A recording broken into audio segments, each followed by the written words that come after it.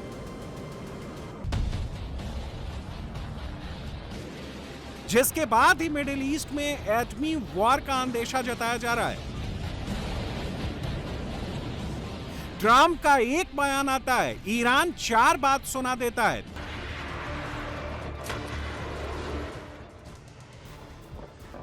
ताजा बयान ईरानी संसद के स्पीकर मोहम्मद बाघेर गलीबाफ का आया है। गलीबाफ ने सीधे अमेरिका को चेताया है, अगर अमेरिका या इजरायल ने कोई नई आक्रामक कार्रवाई की तो तेहरान उसका ऐसा जवाब देगा जिससे अमेरिका हैरान रह जाएगा। ईरान की न्यूक्लियर ब्लैकमेलिंग का मतलब क्या है? क्या ईरान एटम बम बना चुका है या उसको तैयार करने के बेहद करीब है?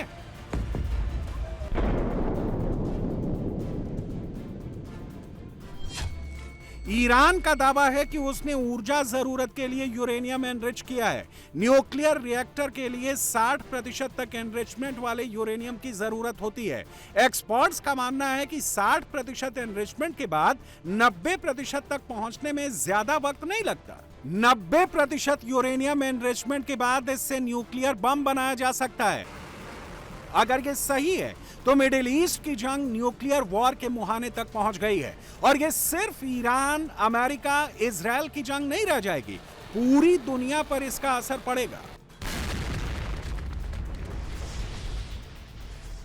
परमाणु युद्ध की स्थिति में मिडिल ईस्ट 19 करोड़ आबादी पर खतरा होगा। वो सब जगह न्यूक्लियर वॉर की जद में होंगी जहां ईरान की मिसाइलें गिरी, जिसमें पहला टारगेट इजराइल होगा। UAE, Saudi Arab, Kuwait, Qatar, Jordan, Bahrain, Oman, Syria, Cyprus, Turkey हो सकते हैं। ईरान की परमाणु बम वाली धमकी उस समय आई है जब पूरा रीजन पहले से ही बारूद के ढेर पर बैठा है। खतरा इस बात का है कि अगर ईरान 90% यूरेनियम संवर्धन की ओर बढ़ता है तो यह भी सच है कि मिडिल ईस्ट में हथियारों की एक अंधी दौड़ शुरू हो जाएगी। सऊदी अरब जैसे देश भी अपनी सुरक्षा के लिए परमाणु विकल्प तलाशने लगेंगे। इससे न सिर्फ क्षेत्रीय बल्कि वैश्विक शांति दांव पर लग जाएगी और अगर एटमी वॉर छिड़ी तो तबाही का आलम जान माल का नहीं, पूरे दुनिया में तेल, फर्टिलाइजर का भारी संकट खड़ा हो जाएगा।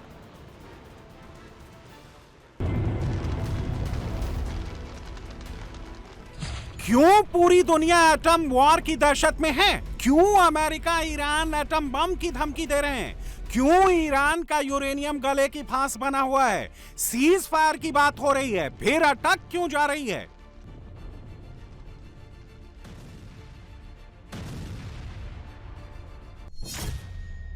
दरअसल अमेरिका चाहता है कि ईरान अपना एनरिच्ड यूरेनियम उसे सरेंडर कर दे, लेकिन ईरान कह रहा है कि वो अपना यूरेनियम किसी तीसरे देश भेज सकता है, लेकिन इजराइल अमेरिका को नहीं। ईरान की मांग ये भी है कि इस गारंटी के साथ अगर अमेरिका ने कभी समझौता तोड़ा तो उसे यूरेनियम वापस लौटाया जाएगा। बात यही नहीं है, अमेरिका चाहता है कि ईरान 20 सालों के लिए अपना न्यूक्लियर प्रोग्राम रोके, लेकिन ईरान सिर्फ 5 साल के लिए तैयार हुआ। ईरान ने साफ कर दिया कि वो अपनी न्यूक्लियर फैसिलिटी नष्ट नहीं करेगा। We have a plan for all of that. We have a plan to escalate if necessary. We have a plan to retrograde if necessary. We have a plan to shift assets. Certainly in this setting, we wouldn't reveal what the next step may be, considering the gravity of the mission that the president is undertaking to ensure that Iran never has a nuclear. बात यहीं तक नहीं बिगड़ी है, Iran अपनी जिद पर अड़ा है, ट्रंप अपनी जिद पर। ट्रंप तो ईरान के तीसरे देश में इनरिच्ड यूरेनियम भेजने के प्रस्ताव पर ही भड़क गए हैं।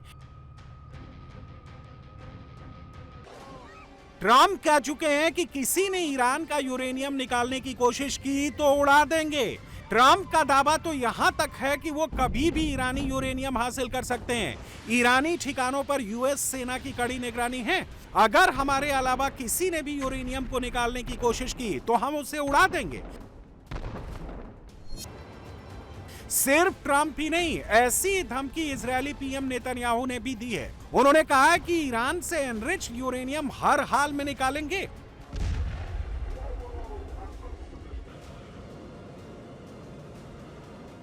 Is the war with Iran over? And if it isn't, who will decide when it is?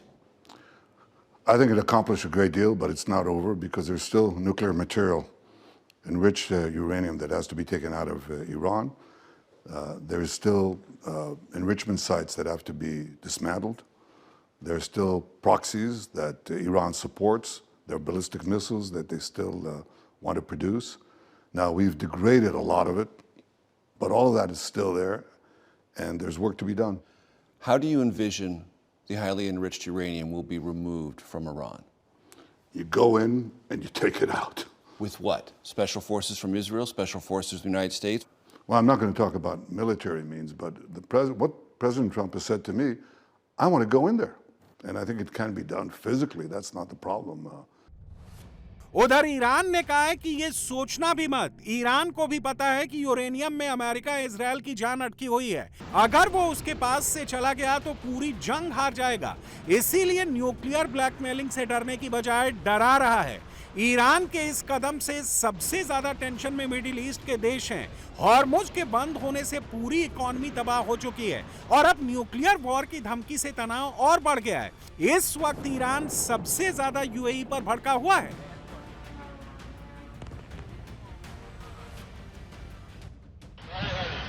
Iran wall street journal की उस रिपोर्ट से संयुक्त अरब अमीरात पर आग बबूला है जिसमें दावा किया गया है कि अप्रैल में ईरान के लावान द्वीप स्थित ऑयल रिफाइनरी को यूएई ने निशाना बनाया था, जिससे वहां बड़ी आग लग गई थी, जिसके बाद वहां प्रोडक्शन लंबे समय तक ठप रहा।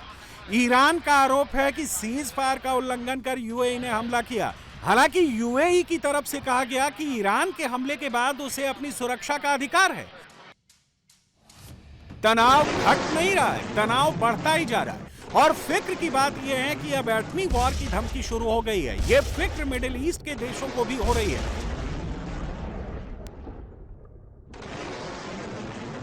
कतर के प्रधानमंत्री शेख मोहम्मद बिन अब्दुल्ला रहमान अल थानी ने अमेरिका ईरान से अपील की है, ईरान से जुड़े मुद्दों का समाधान डिप्लोमेटिक जरिए से होना चाहिए, ना कि युद्ध के माध्यम से। लेकिन मुश्किल यह है कि ना अमेरिका सुन रहा है ना ईरान, दोनों में दिनों दिन तनाव बढ़ता जा रहा है। ऐसे में न्यूक्लियर वॉर की आहट ने पूरी दुनिया की चिंता को और बढ़ा दिया है।